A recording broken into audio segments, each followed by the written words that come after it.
রাষ্ট্রপতি যদি পদত্যাগ করেন তাহলে স্পিকারের কাছে পদত্যাগ করবেন এবং আগামী 90 দিনের মধ্যে জাতীয় সংসদ একজন নতুন প্রেসিডেন্ট নির্বাচিত করবেন। বাংলাদেশের ক্ষমতার অলিন্দে বিশেষ করে বঙ্গভবনের ভেতরে এমন এক অবিশ্বাস্য সুনামি ধেয়ে আসছে, যার প্রবল আঁচ গিয়ে সরাসরি আঘাত হেনেছে প্রতিবেশী ভারতের রাজধানী নয়াদিল্লিতেও। সাউথ ব্লকের বাঘা বাঘা নীতি নির্ধারকদের রাতের ঘুম আক্ষরিক অর্থেই উধাও হয়ে গেছে। কারণটা কোনো সাধারণ রাজনৈতিক রদবদল নয়, বরং স্বাধীন বাংলাদেশের গত 55 বছরের ইতিহাসে এমন এক অভাবনীয় ও দুঃসাহসী মাস্টার প্ল্যানের বাস্তবায়ন হতে যাচ্ছে, যা এর আগে কেউ কল্পনাও করতে পারেনি। গত 22শে জুলাই দুপুরবেলা আলোচিত প্রবাসী সাংবাদিক জুলকার নায়েন সায়ের ফেসবুকে ছোট্ট একটি বোমা ফাটানো পোস্ট করেন। কয়েক লাইনের সেই পোস্টটি যেন এক বিশাল ভূকম্পনের মতো বিস্ফোরিত হয় দেশের রাজনীতিতে। সেখানে অত্যন্ত সুকৌশলে বলা হয়, শারীরিক অসুস্থতার নাটক সাজিয়ে বর্তমান রাষ্ট্রপতি মোহাম্মদ শাহাবুদ্দিন চুপ্পুকে খুব শিগগিরই গদি থেকে ঘাড় ধরে নামানো হচ্ছে। আর এই একটি খবরই বঙ্গভবনের ভেতরে থাকা সুবিধাভোগীদের জন্য শনির দশা হয়ে নেমে আসে। কিন্তু কেন হঠাৎ চুপ্পুকে সরানোর এই প্রবল তোড়জোড়? এর পেছনের কারণ খুঁজতে গেলে বেরিয়ে আসে এক ভয়ঙ্কর ভূরাজনৈতিক ব্লুপ্রিন্ট। বিশ্লেষকদের মতে মোদী সরকার এবং তাদের গোয়েন্দা সংস্থাগুলো তলে তলে এক ভয়ঙ্কর ছক করছে। আগামী ডিসেম্বরে শেখ হাসিনাকে যে কোনো উপায়ে দেশে ফিরিয়ে এনে একটি রক্তক্ষয়ী সংঘাত, দাঙ্গা বা বড় ধরনের মারামারি বাঁধানোর গভীর ষড়যন্ত্র রয়েছে দিল্লির। যদি এমন কোনো অস্থিতিশীল পরিস্থিতি সত্যি তৈরি হয় আর সেই চরম বিপদের মুহূর্তে মোহাম্মদ শাহাবুদ্দিন চুপ্পু রাষ্ট্রপতির চেয়ারে বহাল থাকেন, তবে তিনি নিজের সাংবিধানিক ও বিশেষ ক্ষমতা ব্যবহার করে দেশে জরুরি অবস্থা বা ইমার্জেন্সি জারি করে বসতে পারেন। আর দেশে জরুরি অবস্থা জারি হওয়া মানেই হলো বিএনপির রাজনীতি চরম খাদের কিনারায় গিয়ে পড়া, যা দলটির অস্তিত্বকেই চিরতরে বিলীন করে দিতে পারে। পুরো বিএনপি সরকার তখন চরম বিপদে পড়বে। ভারতের এই নোংরা স্বপ্ন এবং মাস্টার প্ল্যানটিকে একেবারে গোড়াতেই উপড়ে ফেলার জন্যই প্রধানমন্ত্রী তারেক রহমান এক অভাবনীয় মাস্টার স্ট্রোক দিয়েছেন। তিনি শুধু চুপ্পুকে বিদায় করার ছকই কষেননি, বরং সেই ফাঁকা চেয়ারে এমন একজনকে বসানোর সিদ্ধান্ত নিয়েছেন যাকে দেখলে পুরো ভারতের বুকে রক্ত হিম হয়ে যায়।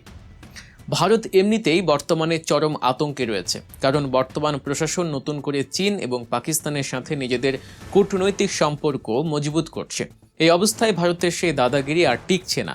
সবাই ভেবেছিল চুপ্পুর বিদায়ের পর বঙ্গভবনের এই রাজকীয় গদিতে হয়তো অতীতের কোনো বড় রাজনৈতিক নেতা বসবেন, কিন্তু সমস্ত জল্পনা কল্পনার অবসান ঘটিয়ে তারেক রহমান তার তুরুপে তাস হিসেবে এমন এক ব্যক্তির নাম সামনে এনেছেন, যিনি আদৌ কোনো রাজনীতিক নন। তিনি হলেন প্রশাসনের এক লৌহ মানব, জাদরেল আমলা নাসিমুল গনি। কে এই নাসিমুল গনি? কেন তাকে নিয়ে ভারতের এত মাথা ব্যথা? সরকারি চাকুরির ইতিহাসে 1982 সালের বিসিএস প্রশাসন ক্যাডার ব্যাচটিকে মেধার এক বিশাল খনি হিসেবে বিবেচনা করা হয়। সেই ব্যাচের 142 জন দুর্ধর্ষ ও বাঘা বাঘা কর্মকর্তার মধ্যে এক কঠিন ও রক্তক্ষয়ী লড়াইয়ে নাসিমুল গনির অবস্থান ছিল ষষ্ঠ। সবচেয়ে বড় চমকটি আসে যখন তিনি 2024 সালের 23শে ডিসেম্বর স্বরাষ্ট্র মন্ত্রণালয়ের সিনিয়র সচিব হিসেবে যোগদান করেন। প্রশাসনের অন্দরমহলে তার খ্যাতি একজন অত্যন্ত ধুরন্ধর, বুদ্ধিমান এবং ইস্পাতের মতো শক্ত মেরুদণ্ডের অধিকারী কর্মকর্তা হিসেবে। সবচেয়ে বড় কথা, তিনি একজন আপাদমস্তক কট্টর ভারত বিরোধী ব্যক্তিত্ব।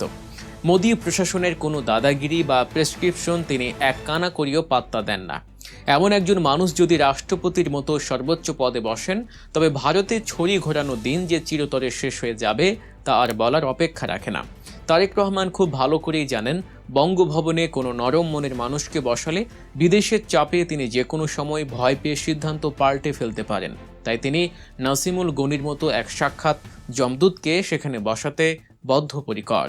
তবে তারেক রহমানের এই যুগান্তকারী সিদ্ধান্তের পথে শুধু বিদেশি শক্তি নয়, সবচেয়ে বড় বাধা হয়ে দাঁড়িয়েছে ঘরের ভেতরের শত্রুরাই। রাজনীতির ময়দানে বাইরের শত্রুর চেয়ে ঘরের শত্রু অনেক সময় বেশি বিপজ্জনক হয়ে দাঁড়ায়। বিএনপির ভেতরে একটি বিশাল সিন্ডিকেট দীর্ঘদিন ধরে বঙ্গভবনের চাবি হাতে পাওয়ার অপেক্ষায় দিন গুনছিল। দলের অনেক পুরনো ও শীর্ষ নেতা যেমন মির্জা ফখরুল ইসলাম আলমগীর বা ডক্টর খন্দকার মোশাররফ হোসেনের মতো নেতারা নিজেরাই রাষ্ট্রপতি হওয়ার স্বপ্নে বিভোর ছিলেন। সবাই ভেবেছিল কোনো বড় নেতার হাতেই হয়তো উঠবে বঙ্গভবনের চাবি, কিন্তু হঠাৎ করে নসিমুল গনির মতো একজন বাইরের এবং সরকারি বড় কর্তার নাম সামনে চলে আসায় তাদের সেই লালিত স্বপ্ন এক নিমিষেই চুরমার হয়ে গেছে। ফলে দলের ভেতরেই শুরু হয়েছে এক চরম অস্বস্তি ও স্নায়ুযুদ্ধ। পদবঞ্চিত এই নেতারাই এখন তলে তলে সিন্ডিকেট তৈরি করে তারেক রহমানের এই সিদ্ধান্তের বিরুদ্ধে এক অদৃশ্য দেয়াল তুলে দাঁড়িয়েছেন। সেই পুরনো হিজবুত তাহরির ট্যাগ নতুন করে উস্কে দেওয়া হচ্ছে, আর এই সুযোগটিকেই চমৎকারভাবে কাজে লাগিয়েছে ভারতের মিডিয়াগুলো।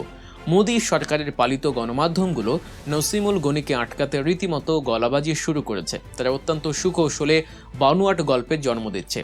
কখনো তারা প্রচার করছে যে নাসিমুল গনি জামায়াতে ইসলামীর লোক, আবার কখনো নিষিদ্ধ ঘোষিত উগ্রবাদী সংগঠন হিজবুত তাহরিরের সাথে তার নাম জড়িয়ে অত্যন্ত জঘন্য প্রোপাগান্ডা ও ফাঁদ পাতা হচ্ছে। মজার ব্যাপার হলো, ভারতের এই মিডিয়া ট্রায়ালের সাথে অদ্ভুতভাবে মিলে গেছে বিএনপির ভেতরের ক্ষুব্ধ সিন্ডিকেটের সুর। ঘরের ভেতরের এই নোংরা রাজনীতি এবং দিল্লির চোখ রাঙানি, এই দুইয়ের জাঁতাকলে পড়ে তারেক রহমানের এই মাস্টার প্ল্যানকে বিতর্কিত করার এক গভীর ও নোংরা ষড়যন্ত্র চলছে।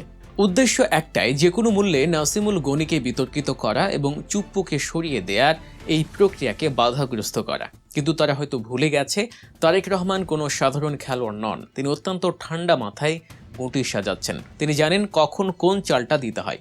বিরোধী পক্ষের সমস্ত হিসাব নিকাশ এবং ছক তিনি এক নিমিষেই পাল্টে দিয়েছেন। দলের ভেতরের চাপ এবং দিল্লির এই প্রবল প্রোপাগান্ডা সত্ত্বেও তিনি নিজের সিদ্ধান্তে অটল রয়েছেন।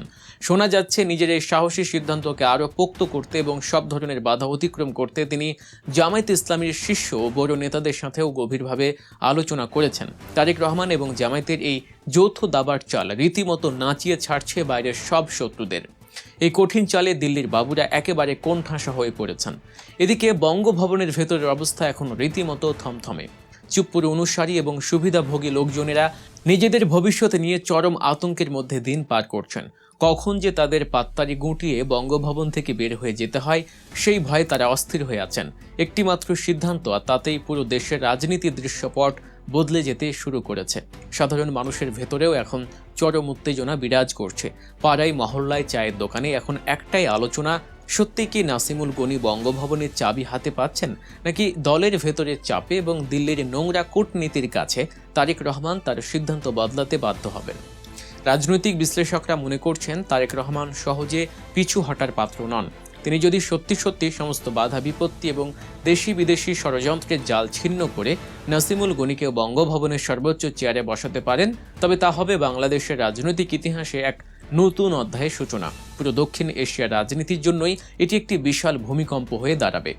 মোদী সরকার যতই গলাবাজি করুক না কেন বা মিডিয়া ট্রায়াল করে পরিস্থিতি ঘোলাটে করার চেষ্টা করুক না কেন, নাসিমুল গনি নামক এই শক্ত দেয়াল ভেদ করে ভারতের পক্ষে নতুন করে কোনো দাদাগিরি করা বা ছুরি ঘোরানো আর সম্ভব হবে না। তিনি শুধু একজন সরকারি কর্মকর্তাই নন, তিনি হতে যাচ্ছেন বাংলাদেশের সার্বভৌমত্ব রক্ষার এক অভেদ্য প্রাচীর। আগামী কয়েকদিনের মধ্যেই পরিষ্কার হয়ে যাবে বঙ্গভবনের এই হাই ভোল্টেজ নাটকের শেষ পরিণতি আসলে কোথায় গিয়ে দাঁড়ায়। শেষ হাসিটা কে হাসবে? দিল্লির সাউথ ব্লক, দলের ভেতরের সিন্ডিকেট, নাকি তারেক রহমান, নাকি মাটিতে লুটিয়ে পড়বে বিরোধীদের সব ষড়যন্ত্র? সেই শ্বাসরুদ্ধকর উত্তরের অপেক্ষাতেই এখন প্রহর গুনছে পুরো জাতি। দর্শক, রাজনীতির এমন আরও সব গভীর বিশ্লেষণ এবং পর্দার আড়ালের অজানা খবর সবার আগে জানতে গল্প নিউজ চ্যানেলটি সাবস্ক্রাইব করে আমাদের সাথেই থাকুন। দেখা হচ্ছে পরবর্তী ভিডিওতে। সে পর্যন্ত ভালো থাকুন, সুস্থ থাকুন। আল্লাহ হাফেজ।